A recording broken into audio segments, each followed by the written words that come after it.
የእርሻ ምርታማነትን በምን መልኩ ከፍ ሊያደርገው ይችላል? በተለይ በአሁኑ ዘመን እጅግ ዘመናዊ የሚባለው ደረጃ ደርሰናል። አንድ ማሽን ላይ ከ5 ከ6 በላይ የሆነን አገልግሎት ማግኘት ማለት ትንሽ ከባድ ነው እና ምን አይነት እቃዎችን ቢጠቀም? ኮምባይን ሃርቨስተር ራሱ ያጭዳል። ይሄ ማለት ያው ኦፕሬተር ያስፈልጋል። ኦፕሬተር ግድ ነው። ይታጨዳል፣ ይሰበሰባል። እንደገና በከብቶች ወይም ብዙ ጊዜ በእንስሳት ነው እንግዲህ በሀገራችን በተለመደው ሁኔታ በእንስሳት ይሄዳል። ይሄ ኮምባይን ሃርቨስተር ያው ሄቪ ዲዩቲ ማሽነሪ የአግሪካልቸር ማሽን የሚመደብ ነው። ከዚያ መጨረሻ ላይ ደግሞ ወደ ጎተራ ሰው ሰብስቦ ጎተራ ይከማቻል። ይሄ ሁሉ ፕሮሰስ በጣም አድካሚ የሆነ ነገር ነው። ኮምባይነር ተሽከርካሪዎች እንግዲህ ከተሽከርካሪ ውጪ ራሱን ችሎ 6 አይነት ስራዎችን ይሰራል ብለናል እና የሚሰራቸው ስራዎች በሚያጭድበት ሰዓት፣ በሚያጸዳበት ሰዓት ምን አይነት ችግሮችን ሊያጋጥሙን ይችላሉ? ከኦፕሬተሮች ማሽኑን ጋር በደንብ ካለመግባባት እና በአጋጣሚ ከመሬቱ አቀማመጥ ጋር ተያይዞ። ጥሩ ጥያቄ ነው።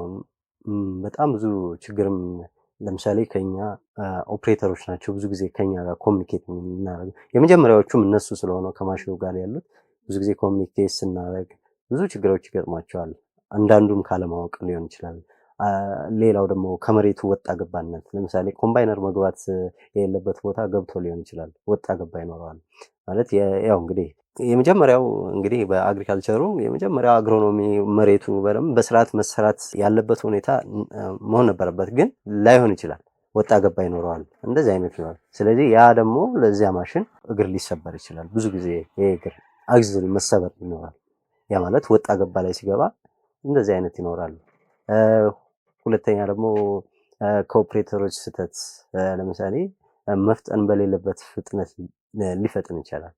መፍጠት ማለት ግራውንድ የዚህ ማሽን እስከ 30 ኪሎ ሜትር ለድራይቭ መንገድ ላይ ልንረዳው እንችላለን። መንገድ ላይ በመነዳት ባለበት ሁኔታ ማሽኑን ልጨድበት ቢል በጣም ብዙ ሊያስገባ ይችላል ከሚባለው በላይ። ከፊት ሪሉ ይሄ ፊዲንግ ሲስተሙ ያልነው በጣም ከሚጠበቀው በላይ ሊያስገባ ይችላል። ያ ማለት ደግሞ ሲስተም ላይ ጫና ይፈጥራል። ለምሳሌ ኮንኬቭ ድራም ላይ ያው ኮንኬቭ ድራሙ ላይ ትሬሽንግ ሲስተሙ ላይ ጫና ይፈጥርና ምን ይሆናል? እቃዎች ብሎክ የመደረግ ይሆናል፣ የመሰበር አይነት ነገር። በጣም ብዙ እህል ሲገባ እንደዚህ አይነት ሁኔታዎች ይኖራሉ። ግሬ ሎስ ይኖራል። ግሬ ሎስ ማለት ምንም ሎስ እንዳይኖር ነው። ሎስ የተወሰነ ይኖራል፣ ግን ከሚፈቀደው በላይ ካለ ያው ግሬ ሎስ ይኖራል። ያ ማለት በጣም ከፈጠነና ወይም ሴቲንጎች ለምሳሌ ኮንኬቭ ድረሙ ሴቲንጉ በመካከል ያለው በሁለቱ መካከል ያለው ሴቲንጉ ካልተስተካከለ በጣም ዝም ብሎ የሚገባበት አጋጣሚ አለ፣ ወይንም መሰበር ይኖራል። ግሬን ኳሊቲ ሊቀንስ ይችላል። ግሬን ኳሊቲ ማለት ገለባው ጎተራ መግባት የለበትም። ስለዚህ ሴቲንጎችን ካላስተካከልን እንግዲህ የኦፕሬተር ችግር ሊሆን ይችላል፣ ካለማወቅ ሊመጣ ይችላል። ሃይድሮሊክ ፓወር ሎስ ሊኖር ይችላል፣ ኢንጂን ፓወር ሎስ ሊሆን ይችላል። እንደዚህ አይነት ነገሮች ከፊውል ጋር የተገናኙ ሊኖር ይችላሉ። ያው ጋቤና ውስጥ ብዙ ሴቲንጎች አሉ። ያ አጀስትመንት ካልሰራ ለምሳሌ መሬቱን እንትን የሚለው ከሆነ ማሽኑም ዳሜጅ ሊሆን ይችላል ማሽኑ ላይ። ያ ማለት ያ ማሽን በተወሰነ ሂት ሌቭል በላይ እህሉንም የቀረ ነገር እንዳይኖር እስኪ ያንን አይቶ ሴት ማድረግ ይችላል። እዚያ ሴት አድርጎ ካልሄደ መሬት የሚወጋው ከሆነ ከፊት ያሉት ፊንገሮቹ የተለያዩ ዳሜጁ ቦዲ ሁሉ ነገር ዳሜጅ ሊያደርግ ይችላል። ስለዚህ ኦፕሬተሩ ኦፕቲመም ሄት ላይ አድርጎ ሴት ያደርገውና አንድ ዙር ጨርሶ ሲመለስ ሲነካው እዚያ መጀመሪያ የነበረበት ላይ ሄት ላይ። ስለዚህ አሁን እነዚህ ችግሮች እንዳይፈጠሩ እስካሁን ያወራናቸው ችግሮች እንዳይፈጠሩ ምንድነው ማድረግ ያለብን? መጀመሪያ ወይ አሽከርካሪውን ከመጠቀማችን በፊት ወይም ደግሞ ችግሩ ከተፈጠረ በኋላ ምንድነው ማድረግ ያለብን? የመጀመሪያ ደረጃ ኦፕሬተር በጣም ወሳኝ ነው። ባለሀብቱም ብዙ ጊዜ ይገጥመናል። ባለሀብቶች ምናልባት ስለዚያ ማሽን ብዙ ግንዛቤ ላይኖራቸው ይችላል። እነሱም ላይሰሩበት ይችላሉ፣ ኦፕሬተርም ላያደርጉት ይችላሉ። ስለዚህ ምንድነው የሚያደርጉት? የመጀመሪያ ለኦፕሬተር ነው የሚሰጡት። ኦፕሬተሩ ግን ቼክ ማድረግ ያለባቸው ይሄ ሰው ይሄን ስለዚህ ማሽን ስለ ሲስተሙ ያውቃሉ የሚለውን ነገር ቼክ ማድረግ አለባቸው። መንጃ ፈቃድም የሌለው ኦፕሬተርም ሊኖር ይችላል። ትራክተር ላይ ነጥቶ የነበረ ይገጥመናል። ብዙ ገጠመኝ ስላለ ትራክተር እና ኮምባይነር ቶታሊ የተለያየ ነው። ትራክተር ላይ የሚሰራ ሰው ኮምባይነር ከሰራ ያው ችግር ሊኖር ይችላል። የመጀመሪያ ደረጃ ብቁ የሆነ ኦፕሬተር መኖር አለበት። ስለዚህ ስልጠና ትሰጣላችሁ ማለት ነው እናንተም ስትሄዱ? እኛ ጋርም አለ። የመጀመሪያ ላይሰንሱን ማውጣት ግድ ይለዋል። በዚያ ማለፍ አለ በትሬኒንግ ውስጥ ማለፍ አለበት። ከትሬኒንግ በተጨማሪ ያው አንዳንድ ጊዜ ኬርለስነስ ይኖራል፣ መቻኮል ሊኖር ይችላል፣ የተለያዩ ነገሮች ይኖራሉ። ማሽኑ ላይ መደረግ የነበረበትን ሳያደርግ ሊቀር ይችላል። በዚያ ላይ ችግር ሊፈጠር ይችላል። እሺ ይሄ ኮምባይነር ማሽን ከሁሉም ማሽኖች በጣም የተለየ አይነት ነገር ነው ማለት ለኮንስትራክሽን የምንጠቀማቸው ማሽኖች አሉ። ከነሱም የተለየ ነው ይሄኛው የኮምባይነር ማሽን የምንለው እና ሰርቪስ ታይም ካለው እና በስንት ሺህ ኪሎ ሜትር ነው ብዙ ጊዜ እናንተ ሰርቪስ እንዲያደርጉ የምትመክሩት? ይሄ ማሽን ያው አግሪካልቸራል ማሽን ነው። አግሪካልቸራል የሜካናይዜሽን ማሽን ስለሆነ ይህ ማሽን ደግሞ ስራ ማሽን ነው። የስራ ማሽን ብዙ ጊዜ እና ሄቪ ዲዩቲ ማሽነሪዎች ብዙ ጊዜ ሰርቪስ ኢንተርቫላቸው የሚቀመጠው በሰርቪስ ሜትር ሪዲንግ ነው ወይም በሃወር። ለምሳሌ የመጀመሪያ 100 ሰዓት ሊሆን ይችላል። የመጀመሪያ 100 ሰዓት ሰርቪስ የሚቀየሩ ነገሮች አሉ። ኦፕሬተር ማኑዋል አለ። ኦፕሬተር ማኑዋል ሪኮመንድ የሚደረግ አብሮ ከማሽኑ ጋር የሚሰጥ ማኑዋሎች አሉ።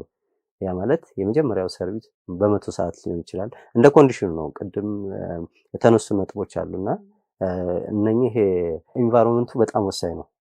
ከሀገራችን ከፊውል ኳሊቲ ጋር በተለይ ከሞተር ጋር በተገናኘ ከፊውል ኳሊቲ ጋር በጣም ወሳኝ ነው።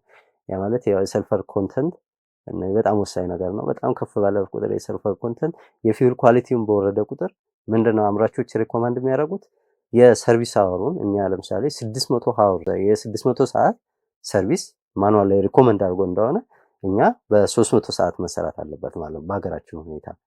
ስለዚህ ተያይዞ የሚመጡ በ600 100 ሰዓት ላይ የሚሰራ ይኖራል። ለኮምባይነር አሁን እኔ በማውቀው ኮምባይነር 100 ላይ 300 ላይ 600 ላይ 900 ላይ 1200 ላይ ያለ እንደዚህ እያለ ይሄዳል። በሰዓት ነው። እዚህ ሜትር እንግዲህ ማለት ኢንጂን ሃወር ነው። በኢንጂን ሃወር ነው የምንወስደው።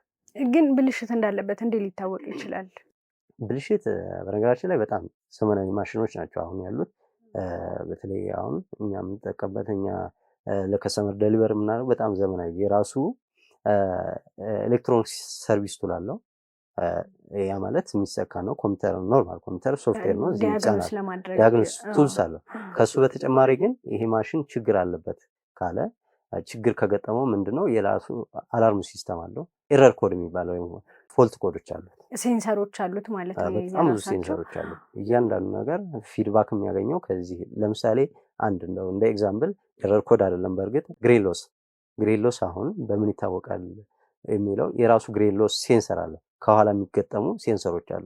ያ ማለት ያ ግሬሎስ ሴንሰር ምንድነው የሚያደርገው እህል በሚወድቅበት ጊዜ እነዚህ ጠፍጣፋ ፕሌት ተቀምጦ ከስር ሴንሰሮች አሉ። ስለዚህ ግሬኑ በሚወድቅበት ጊዜ እዚያ ላይ ያ ሴንሰር የሚወድቀውን የዚህ ኮንሲው የተለያየ ነገር ሜካኒዝም የሚወስድበት አለ ሜጀርመንት። በሱ መሰረት ፊድባክ ኮንትሮለር አለው። ብዙ ኮንትሮሎች አሉት እዚህ ማሽን ላይ። ስለዚህ ኤረር ኮድ አለው። የመጀመሪያ ደረጃ ችግር ሲገጥመው ያ ችግሩ በሴንሰር ፊድባክ የሚሰጥ ከሆነ ምን አለው ኢንፎቪው ላይ ምን ያመጣል ቁጥር አለ። ቁጥር ማለት ኤረር ኮድ ነው። መፍቻና የመፍቻ ምልክትና ለምሳሌ የዚህ ብዙ ጊዜ መፍቻ ምልክት አስቀምጦ ከዚያ ቁጥሩን ይጽፋል። ያ ቁጥር ይታወቃል። ስለዚህ እያንዳንዱ ይሄ ችግር የምንላቸው ነገራቶች በሙሉ ኮድ አላቸው፣ የየራሳቸው ኮድ አላቸው። ስለዚህ ያን ኮድ ካየን ችግሩ በቀላሉ መታወቅ ይችላል ማለት ነው። ይታወቃል። በዚያ መሰረት ትራብል ሹቲንግ ሜትድ አለ። ያን ኮድ ተከትለን ሰርቪስ ማኑዋል አለ። በዚያ መሰረት ተከትለን የትራብል ሹቲንግ ሜትዱን ተከትለን እንሰራለን። ግን አንዳንድ ጊዜም ደግሞ ያ ኤረር ኮድ ምንድነው ሪሌትድ ሊሆን ይችላል። ያንዱ ኤግዛክትሊ የዚያ ችግር ለምሳሌ ሄደሩ ከፊት ያለው ወደ ላይ ይወጣል፣ ወደ ታች ይወርዳል። አንዳንድ ጊዜ ምን ይገጥመዋል ወደ ታች ይወርድና አልወጣልኝ ብቻ ወደ ላይ አልነሳልኝ ይችላል። ያ ሌላ ምክንያቶችም ሊኖሩ ይችላሉ። የዚያ ኤረር ኮድ ተያያዥ የሆኑ ነገሮችም አብሮ የሚመጡበት አጋጣሚ ኤግዛክትሊ የዚያ ብቻ ላይሆን ይችላል። ግን ኮምቢኔሽንም የሆኑ ኤረር ኮዶች ሊሆኑ ይችላሉ። እንደዚህ አይነት ነገር ይኖራል። ስለዚህ ኦፕሬተሩን ምናልባት ዲያግኖሲስ ላያደርግ ይችላል። ዲያግኖሲስ እስከዚያ ድረስ ሌቭሉ ላይፈቅድለት ይችላል። ምንድነው ያን ነገር ወደ እኛም ሊሆን ይችላል ወደ ባለሀብቱም ሪፖርት ማድረግ አለበት ማለት ነው። እስካሁን ድረስ ስለ ኮምባይነር ማሽን ምንድነው የሚለውን ጥቅሙን፣ ምን አይነት ችግር ሊያጋጥሙ ይችላል የሚለውን በሰፊው አይተናል እና አሁን ላልደረሰበት ወደ ገጠራማ ክልሎች ላይ ነው ብዙ ጊዜ እርሻ ያለው እና ወደ እነሱ እስኪ ምን አይነት መልእክት ልታስተላልፍ ትችላለህ በኮምባይነር ማሽኖች ጋር ተያይዞ? ይሄንን ማሽን ቢጠቀሙ ምን አይነት ጥቅም ሊያገኙ ይችላሉ፣ እንዴት ጊዜያቸውን ሊቆጥቡ ይችላሉ፣ እንዴት ምርታቸውን ውጤታማ ማድረግ ይችላሉ በሚለው በጣም ወሳኙ ነገርም ይሄ ነው። በተለይ የሚመለከተው ስለዚህ አሁን ለምሳሌ ግብርና ሚኒስቴርም ሊሆን ይችላል፣ ሜካናይዜሽን ሴንተሮች ሊሆን ይችላሉ። እነኚህም በጣም ብዙ ኮምባይነሮች ሊኖር ይችላል ያልደረሰበትን ቦታ። ስለዚህ ህብረተሰቡንም አዌርነስ መፍጠር ያስፈልጋል በኮምባይነር እንዲጠቀሙ ግዴታ። አሁን እኛ ብዙ አሁን ያወራ ነው በአድቫንስ የሆኑ ሜካናይዜሽን ኮምባይን ሃርቨስተር ነው። ሌሎችም አሉ ከትራክተር በፒቲኦ ተከትሎ የሚሰሩ ነገሮች አሉ።